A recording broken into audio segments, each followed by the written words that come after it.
Thank you. Mr. Weichert? Thank you, Mr. Chairman. And I don't want this to come across as too esoteric. When we look at the debt overhang, whether it be non-performing mortgages, other non-performing assets, how much of a hindrance, in your opinions, is that to economic growth and job creation?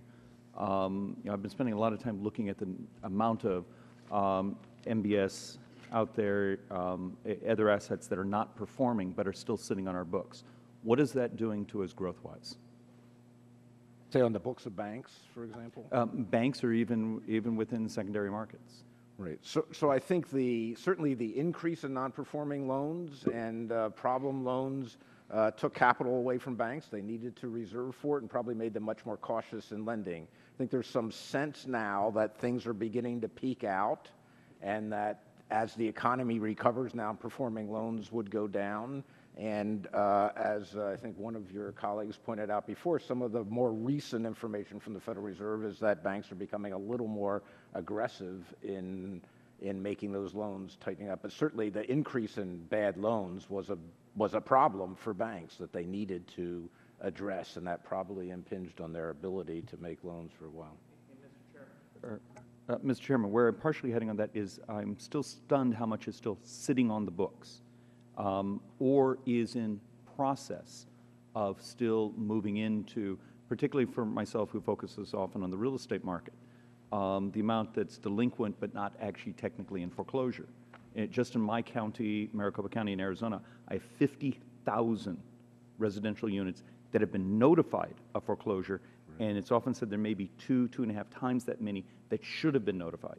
I think moving through this problem quickly is one of the things that will help to reduce uncertainty, but it's a very difficult problem given all the servicing that's scattered, the second mortgages, et cetera. But I agree that this overhang, the so-called shadow inventory of homes that might be foreclosed against or probably will be foreclosed against, is hanging over the housing market and impeding the recovery of that market.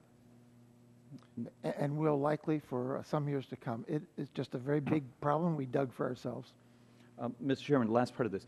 Anyone have a brilliant suggestion on how we push this non-performing overhang through the system, how we incentivize both lenders, secondary holders, whoever it may be, to help us chew this up, because we're turning what appears to be a few-year real estate depression, and we're going to make it last well over a decade unless we get this off our books. I'll just take a quick stab at that. I think we need to let that be done primarily in the private sector. I think the efforts of government to get into that business have simply not been very successful. And as I look at the numbers of foreclosures that are assisted some way by the federal programs is simply not going to the heart of the problem. I don't have any suggestions. It's a very difficult problem. The private sector is bringing more resources to bear on this issue. I think they're concerned about litigation, obviously. I don't have any quick answers to this very difficult problem. Mr. Chairman, thank you so very much. It's just that many of us believe unless we can push through much of this non-performing inventory, we're never going to hit our true bottom and never start to work our way back up. Thank you. The